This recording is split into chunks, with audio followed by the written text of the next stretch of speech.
everyone.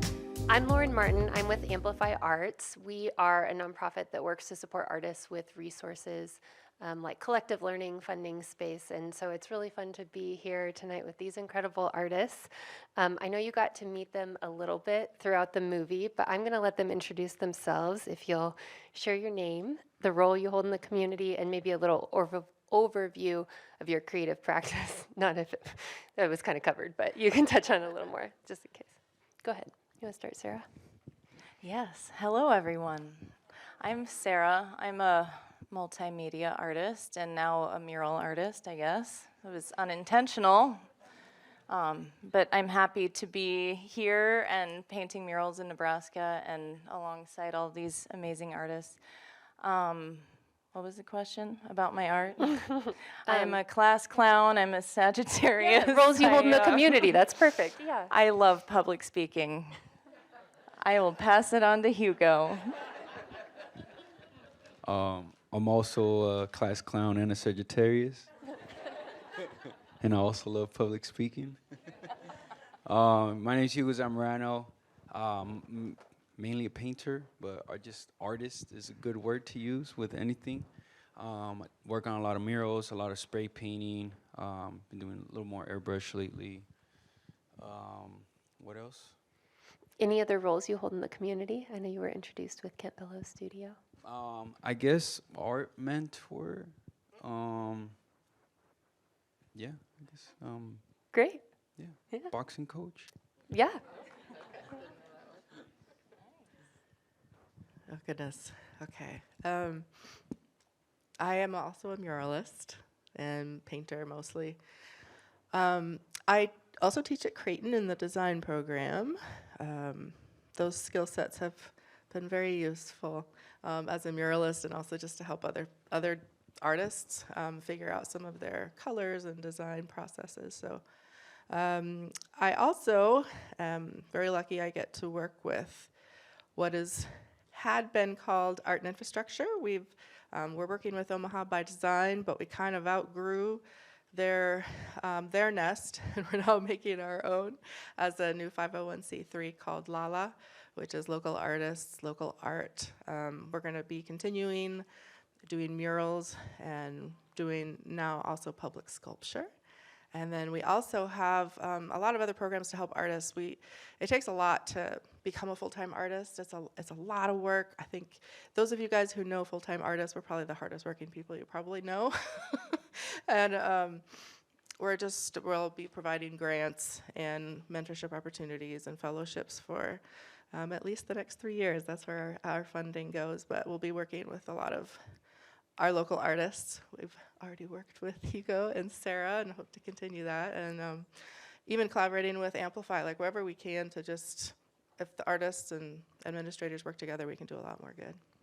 I didn't know we were allowed to announce that. We just had our first board meeting 3 hours ago. Get ready, Sarah Omaha. is on the board. Yeah, woo! And a lot more murals. Well, maybe that's a really good lead into the next question because it was really exciting to get a glimpse into how you've all been involved in public art in different ways. I wonder if you could share a little bit about how public art maybe has influenced your practice or your development as an artist. And there's a two-parter, so go with whatever you feel moved by. Maybe how public art has influenced your connection to the local community. Hugo, you want to start? Sure. I guess as far as for my practice goes, I just, for the most part, it's always kind of been public. So I think it affected me in the way that I looked at public art. I looked at the public a little more, just because just writing graffiti since I was like a teenager. It's definitely about yourself. It's about expressing yourself. You're not always thinking about what the public is necessarily thinking, other than what your like buddies might say or other artists might think about your work. But yeah, so for professionally, with creating the murals and looking at collaborative mural making, where we integrate different people from different parts of different communities and areas. It just made me think about that space a little more in the public's eye. What was the other part of the question? I feel like you answered a lot of it, both your connection to the community and maybe how it's influenced your own personal practice. Oh yeah, yeah. And then I saw just how important public art is to really everyone, and especially kids too. You want to go next, Betty? So I grew up outside the U.S. In Papua New Guinea, and public art is probably the main form of art. Houses are dark; you can't really see art in a house. So I guess for me, that's how I thought the best art was. Like, it was big and everybody could see it. Religiously, even, like, women weren't allowed to see certain art. You know, so there's something very magical and also frustrating because I couldn't see it about art. And I remember there'd be like these really large, oh gosh, they're called puk-puks, basically very, very large crocodiles that you could walk through as a sculpture. And so when I went to art school, I knew that that was something I wanted to pursue, because when I was an undergrad, it was just only a few people ever saw my paintings. And the idea of them being outside for anybody to see if they ever went past was pretty cool. I'm a missionary kid, so I couldn't ever do graffiti. My internal everything said, no, don't do that. I wanted to so bad I started stickering, but that's as far as I got. But what I did do is I started asking permission to do murals. I was like, okay, I can't do it the other way, so I'm just gonna do it the way that I feel comfortable. And I would just go to people and I'd say, hey, I have this grant, and I'd love to paint a mural on your building. If you don't like it, I'll paint it over in 3 months. So if you don't like it, you get a free painting on a wall, you know, just plain old wall. But if you like it, then that's great. And it worked. I did some garages and some fences and things like that. And what I loved was the kids' stuff too. You know, like, the kids are gonna come up to you and ask. They have no fear. Like, they're not gonna be embarrassed to ask. And so kids would just paint. They'd be like, can I paint with you? And I don't know how to say no to a kid very well. You can ask my own kids. So I really loved that. Like, I was doing abstractions from random weird stuff I'd find on the ground, and the kids got it right away, right? They just understood. They were so happy. They'd bring their parents by the next day. So I realized at that time that that was an important thing, but I didn't know it was a thing called community murals. I didn't know it was a thing because I had never been a part of it. So now I'm a community mural advocate. But it informs how I think about space. It's really hard to turn off that part of your brain now, because everywhere you go, like, oh, I'd make a good mural. It's hard to turn that off. But I do think about, like Hugo said, about who's gonna see it, how it will brighten a day. I've always had some fun times when people are like, they'll see my art somewhere else in a different spot, like in an exhibition, and they'll be like, I didn't know that was yours. You did that one on that street. And I was like, yeah. They're like, I see it every day. I love it. And so I do really love that about murals. That, like Sarah just the other day, I came around the bend and saw it. I was like, oh, it was just so nice to see star seeds in that spot. You want to share? I concur. I think mural making has been a natural progression of my studio practice, because my work is very process-based and intuitive. I don't often know the end result. I love collaborating. So the unexpected element of bringing in other artists and talents and strengths is always very fascinating to me. I can't wait to see how it fine-tunes kind of a general idea. 'Cause we always start off with a general idea, but we don't really know where it's gonna go. And I love that creative process. That's the magic of it. We don't know what it's gonna look like. Yeah. Bethany and I have collaborated a bit. I want to do more of that. I love that, especially as two painters. That's a rare thing. Two painters like openly sharing a surface is, you know. Yes, and getting the approval of children is also, yeah, I think I get more from the excitement of children than anything. You know you're on the right path when kids are excited about your work and inspired by it. And they can see the possibilities in their own future and embracing the space that they're in, the spaces they occupy, and what's possible, and what if maybe something looks like this, but it doesn't have to stay like that. You know, we can continue improving upon our communities in such a simple, powerful way. The approval of children, like nothing is as fulfilling. I think that's the best. I think that is like the investment in the future and understanding that too. There was a lot of mention in the movie about public art being an investment in community and building community. And I would really love to hear each of your perspectives on the importance, of valuing and equitably compensating artists and creative talent. I think that there was a lot of mention about kind of the investment and work that put together, but I don't know if my personal perspective might be it gets taken for granted. Like you were talking about artists being some of the hardest working people, and you mentioned Lala being something really supportive of artists. So, Sarah, if you want to kick that one off. Sorry. Oh boy, all right. Yes, I suppose. Well, being an artist, making a living as an artist is incredibly difficult. I think I said in our board meeting, I said I'm driven and determined and all the good D words and a dreamer. You just have to keep going. But I think the more we invest in our communities in this way and create a more inviting, inclusive space, the easier it will become for more people to want to become artists and to have that be a feasible career, because it needs to be. It's one of the most important careers, in my opinion. More opportunities for all. Anyone else want to chime in?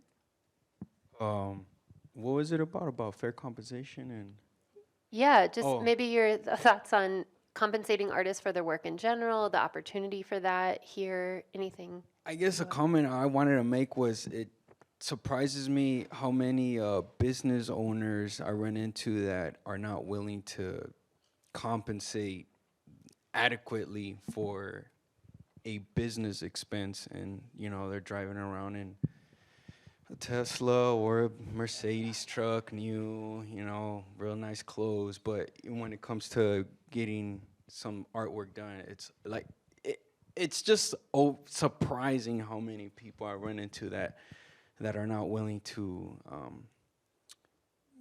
be patrons to art for the right reasons. I don't know. No, it's Valuing. interesting. I'm just talking out my butt now. Bethany, do you want to share anything? I can tell you, I definitely have felt undervalued as an artist most of my life. It's always that thing where if I price it low enough, will it sell? And then I feel bad because I sold it at such a low price. For murals are really tricky to price, but they are a lot of work. You have to listen carefully to what the client wants. So it's a little bit different. You have to be a designer and an artist, and that takes a lot more because you have to consider scale, the condition of the building, is it rough, is it smooth? God forbid it's corrugated. And then, how much paint is it gonna take? It's, what time of the year and how fast do you have to paint it? It's hard work, people. You think about what you want to be fairly compensated at with doing your own job, and that's what we need to. We add a lot of good. Our work brightens up your spaces and just, makes a really fun spot to be in generally. So I think overall art is generally undervalued, yet all of us utilize it in every way, every stinking day, from the design of your cereal bowl to your toaster to your everything. Like everything is designed. Look at your clothes. Somebody made that pattern.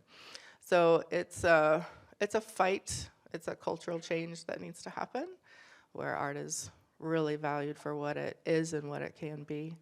As part of an organization and a muralist, it's interesting to, help businesses understand this is what it's going to cost. You want a lift? That's like a couple thousand a month. Like if your building's tall, and that's all you want to give to us for the project, that doesn't even pay for a lift, And if you want really good paint, that stuff is $70 a gallon. Like we could give you cheap paint, but your mural's not going to last very long.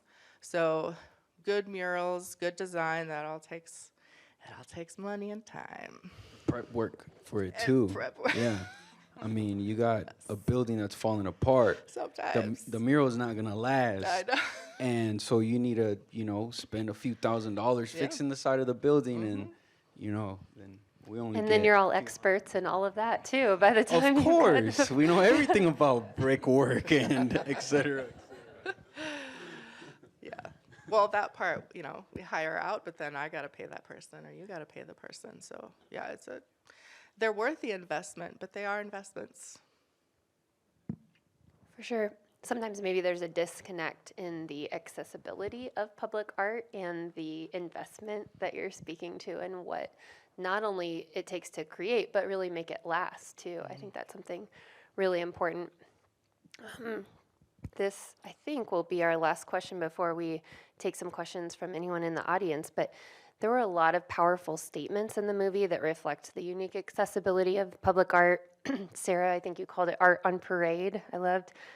Hugo, you were talking about, as an artist, it's really important to be around artists that are developing and learning. And then, of course, Bethany, you mentioned the importance, of diverse representation. I am curious if you could share what each of you see as the greatest opportunity on the horizon when it comes to public art in Nebraska. I have to go back to the approval of children again.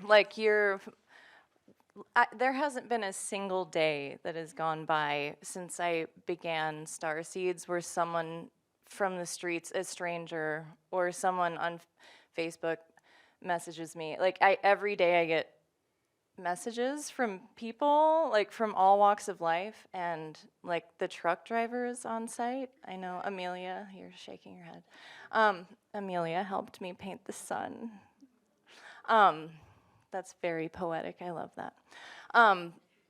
So we had the truck drivers driving by, and they said they wanted to make photos of for their Christmas cards in front of the mural. I was like, I want to collect those baseball cards. So hearing responses like that from truck drivers or from people's children, or just people when I'm standing in line waiting to buy a coffee, I'm like, the connections that have been forged just from making this one mural with all of these amazing people really shines a light on the importance of these undertakings, and makes all the pain and suffering and painting in the elements and in the wind, makes all of the pain and suffering worth it. And I hope that energetically carries us all forward to even more ambitious projects. So Omaha's wonderful, and I love making art here, and I want to continue making art here, but we can only do that if we are all embracing it as a collective. I love it. You want to go, Hugo? Just what you see as maybe opportunity here on the horizon, or some of the greatest opportunity on the horizon in Nebraska for public art. Yeah, I guess kids again.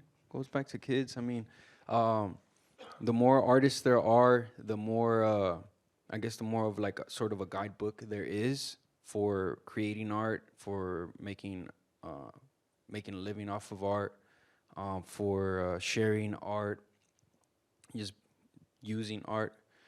So I think just working with kids and more public painting projects that happen where people have the opportunity to just come and paint, talk to people, ask questions about things. I think it's that's the opportunity there, because then Like I don't know how it is for you two or anyone in the audience, but when you want to become an artist is usually when you're a child, when you take an art class, or you see your parents or family member doodling or drawing while they're on the phone, and you're paying attention to a conversation that you probably shouldn't be listening to. But I think that's where a lot of the opportunity, inspiration comes from, is when you're younger and you're kind of like not not to say that adults are not as creative as children, but there's some less metaphorical limitations on your mind to be able to want to be whatever it is that you want to be, or whoever you want to be, or create what you want. As opposed to when you're an adult, you're like, can't do this because I gotta go to work tomorrow, or I gotta do this and I gotta do that, which is true, but maybe not at the same time.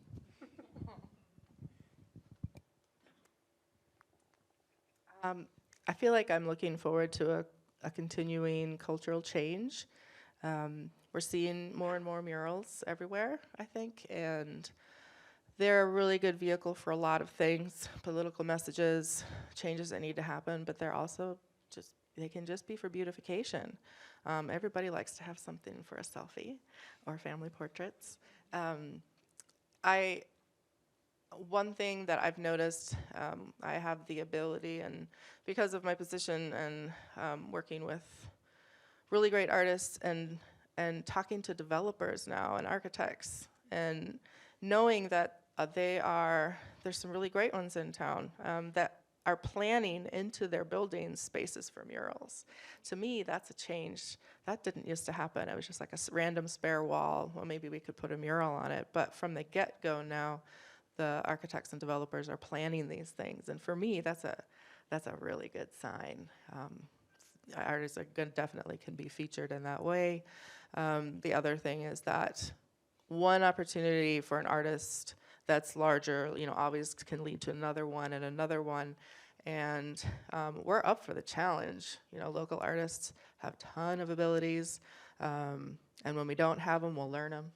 So basically, we just need that change of culture. That art is super exciting, and we need to find places for it.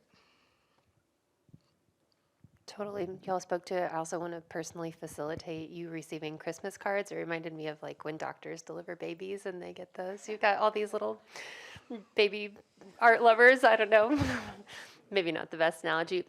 Clayton is on the stairwell with the microphone for anyone that has a question. And if you don't mind waiting, that'd be awesome. I think they're recording this, so then we can just ensure we capture all the questions. Thank you so much for being here. It's just wonderful. I was wondering if you believe that it's legitimate for regular folk to do folk art. If you have some information about, I know that with the Silo project, at least the Omaha World Herald said that some special things were done to make it be as permanent as possible. You talked about $75 a gallon paint. What can you give amateurs as information to make things more lasting? Well, it's never worth it to learn an instrument on the cheapest instrument, and the same goes for art making. I'm like, go to Blick and buy things that you can covet, like tactile things. Like, we're artists because we love tactile things, so don't buy cheap stuff, but also don't treat it as this insanely precious object. I do love folk art for that reason, because it's kind of meditative and there's a history to it. So you're speaking to marks that already exist, but you're kind of channeling it through your modern life. Yeah, I love going to Blick and buying a $20 sheet of paper, and I've certainly destroyed many of them unintentionally. But it's worth it to experiment with quality materials, and it's better for the environment too, because often these things are made with better materials and they'll respond better to your marks, and it feels more like a meditative experience. It's not like making crafts when you're in kindergarten. I don't know. I think hopefully it inspires something greater, I hope.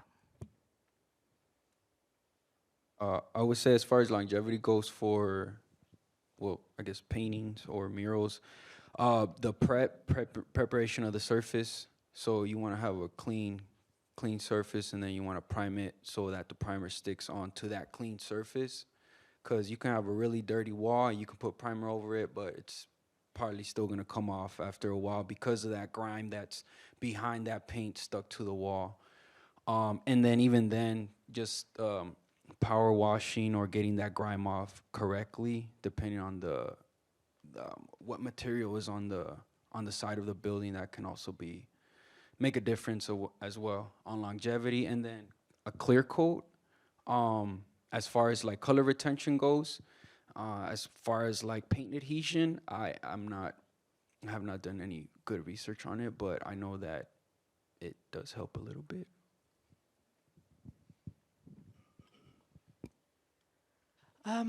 In regards to longevity, yeah, it's worth the time and effort to do all the prep work. Or if you can, to have, friends or somebody help you. That part's not fun. But it's absolutely essential. Otherwise, the 50 hours you just spent on it's going to go away in a couple of years.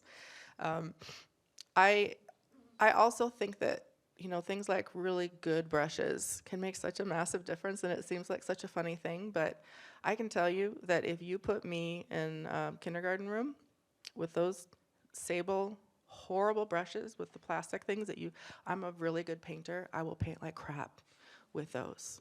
So really good materials are important in the process. It'll make you like it better.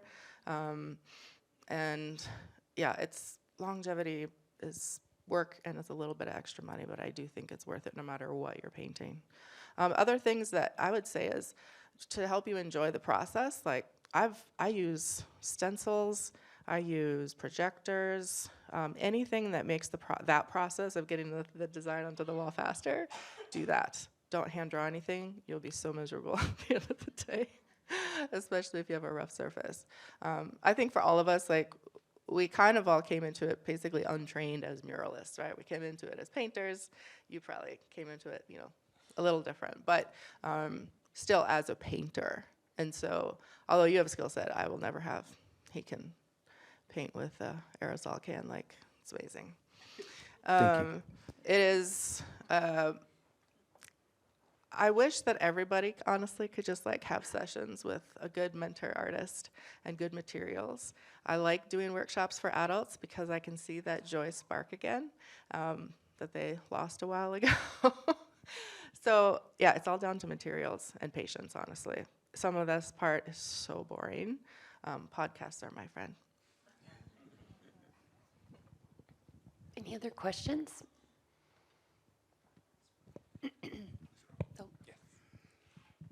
Good evening. I wanted to ask, is there more temptation with the mural versus maybe your other art formats to never be done, to see it and go back and want to make a change or a tweak or something, or can you draw a line and say that's it? Well, in Nebraska, November tells you that you're done. We're not done, but And by Too the time bad. the year comes back around, you're like, nah, it's done. You have enough clarity at the end of it. But for me, it has been the weather. Does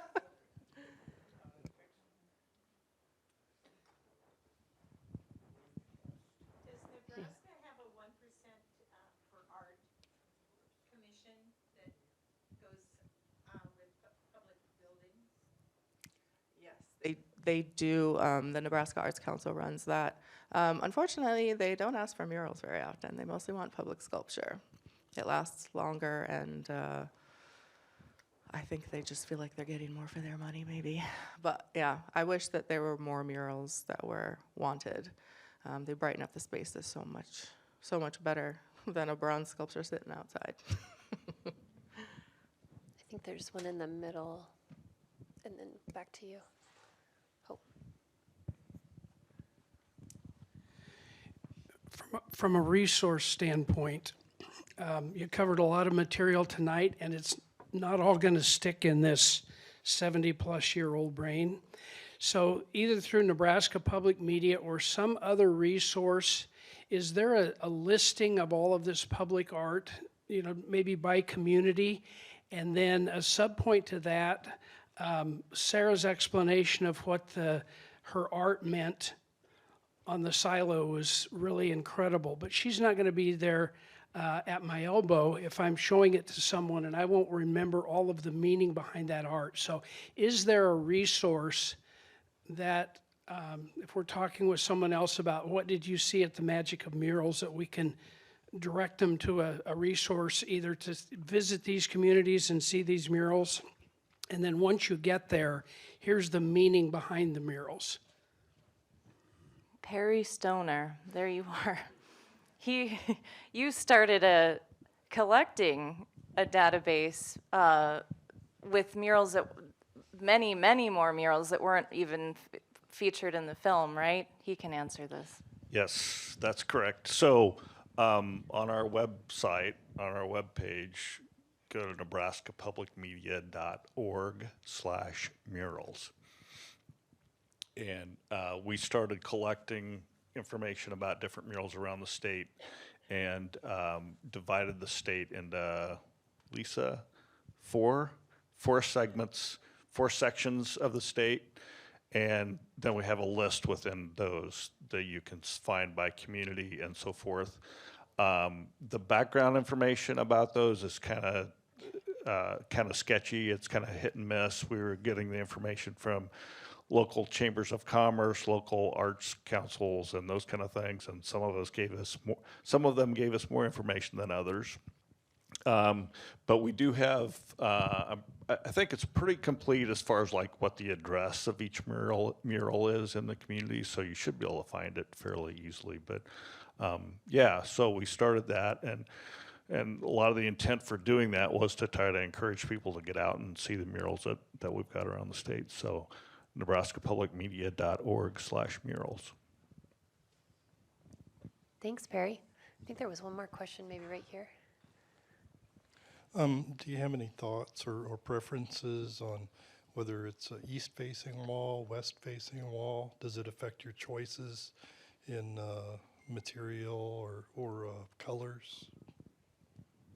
We don't usually get to choose that with murals, but I love that Starseeds is facing east because that is the doorway for a ceremony, Lakota ceremony, and the way that the sun rose, like, yeah, on those stages we rose with the sun. It was like being in ceremony, even just making the thing. And I love that that cycle continues there. That was just serendipitous.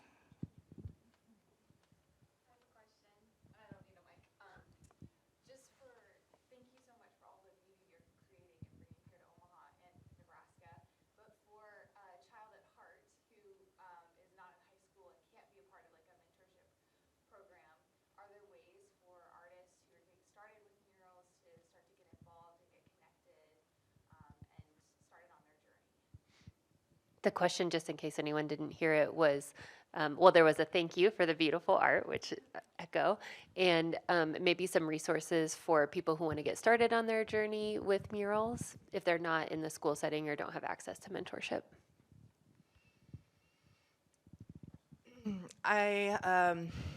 Do you mean like for kids or for adults or both? For like 27-year-olds. Okay. Got it. Well, one way that anybody can do if they're not, in Omaha or in a spot that has a lot of muralists is, YouTube will be helpful. But I would say to seek out the artists whose work you really like. We've all got our ways of working. And when I'm collaborating with others or working on projects with other people, I will see even the way that they'll organize something. I'm like, what the heck? I should have thought about that. Like, that makes total sense. So we learn a lot from each other, but definitely seek out artists. Most of us are very happy to have assistants. I've got like 4 right now trying to finish up murals, and they'd never done murals before. Oh, I take it back, 2 of them have. But we brought in students. They're from Ken Bellows, actually, from a couple years ago. But the other thing is that if you're lucky enough to have an organization like we do here in Omaha, you just have to contact us if you want to be mentored. And a lot of the artists that we particularly use with Art and Infrastructure, and then with Lala, the local artists, local art, we want that. Like, we welcome it. We want more people to become muralists. And maybe you just try it and you don't love it. Well, at least you know. So yeah, seek us out, seek other organizations out. Even like there's great organizations like Richard Harrison's, where he does the Midsummer Mural Program. Like, get on their list. Like, they're looking for people to help. Sometimes you might just start off as a volunteer, you get a little practice, and then you can be paid to be an assistant. And then of course that leads to eventually you can be the lead artist. But don't be afraid to talk to the artists. We're not going to hold back. Like, we'll show you whatever whatever tricks we might have. Yeah, I always did that just as an artist in general. I'm super shy. I've, as a teacher, I've kind of gotten over that in certain public settings, but I like a one-on-one support is hard. But I forced myself to do it, and I was really grateful that I did. So yeah, become friends with the artists, and then find good organizations that have connections. I would say just try to be your own mentor.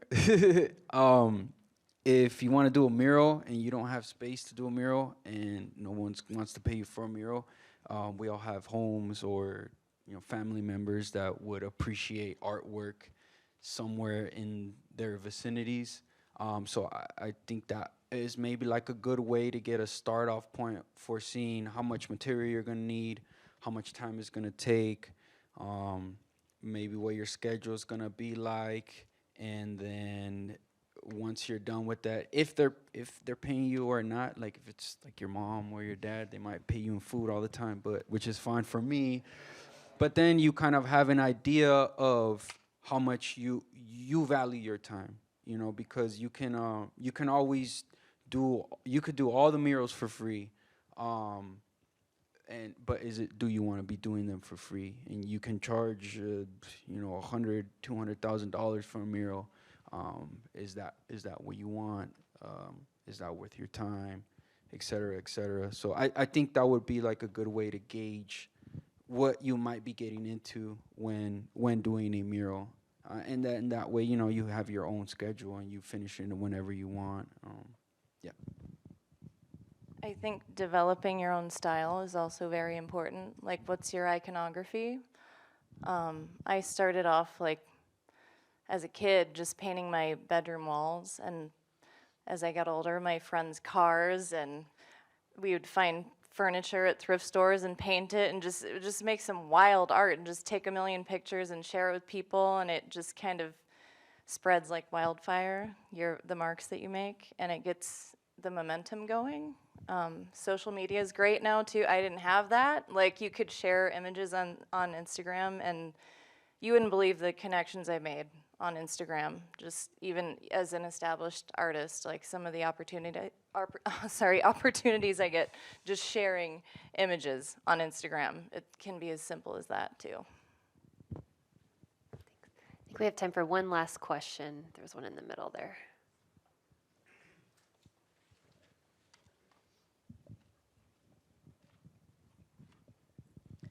I was just in St. Petersburg, Florida yesterday, and I discovered a different way to look at murals. I usually think of murals as either something you drive by and look at, or something you walk by on the sidewalk and look at. They actually have a mural trolley. I was just stupefied by that. So people could just hop on, hop off this trolley and just tour the entire downtown area to see murals. I just thought that was interesting because that also gives people with maybe some mobility issues another way to see murals. So I was wondering, what are some other ways we can think of to give people the mural experience? I had never thought of a trolley before. I vote yes. I do know that Richard has done some, was it a bus tour? Yeah, or was that how you did yours Just too? Ollie the trolley. Yeah. We try to, every once in a while, we'll do that. So if you go to SouthOmahaMuralProject.com, you can sign up for our newsletter, and when we do a mural trolley thing, we'll send it out in the newsletter. Yeah. SouthOmahaMuralProject.com. then they send out the newsletter when they do the trolley ride. Yeah. Mural tours with the map. Sure. Yeah. Yeah, if you go to southomahamuralproject.com, one of the top things across the top is maps, and you can see a map of all the cities. There's also one in the lobby, and of the murals about South Omaha, some of them. And there's a link to a Google map that'll help you drive around. And then there's also maps for each wall about the symbols on that wall. So. And a lot of those are pretty close together, so it's yeah, it's worth looking at. Some of them, I think there's 3 in one parking lot. Is that right? So you won't have to go too far. I know that proximity is really nice, and so right now I'd say that probably the most murals in one spot is Millwork Commons. They've got them all around Hello Apartments. There's 3 down 11th Street. There's one outside Ashton. I know I'm forgetting a couple of them, but there will be their new building is going to be the Dizzy Mule, and that's going to have I think there's 5 spots for murals on that building, so that's perfect. You just get out of your car and walk a few blocks. Like that's an ideal hour at least spent. So, but that requires density, right? I know for our projects. Weston, Thompson, Emily Brush, and I are co-directors, and we are focusing a lot of our attention on the downtown area because if it's compact, it's easier for people to see more, so they don't have to drive. And there could be a situation at some point, we're doing a party, and for our other exhibitions that we do, from APMA to the Ashton building of Millwork Commons, but we're going to use golf carts. So maybe in the future, besides that, maybe we could do an art tour with a bunch of golf carts too. And with the art party, there we go. Yeah. Well, we're going to wrap up the questions. Thank you all so much. Nebraska Public Media will be in the lobby for a little bit. Maybe, I don't know if people are going to hang around for a little bit, but thank you all for joining, and one more round of applause for our incredible artists.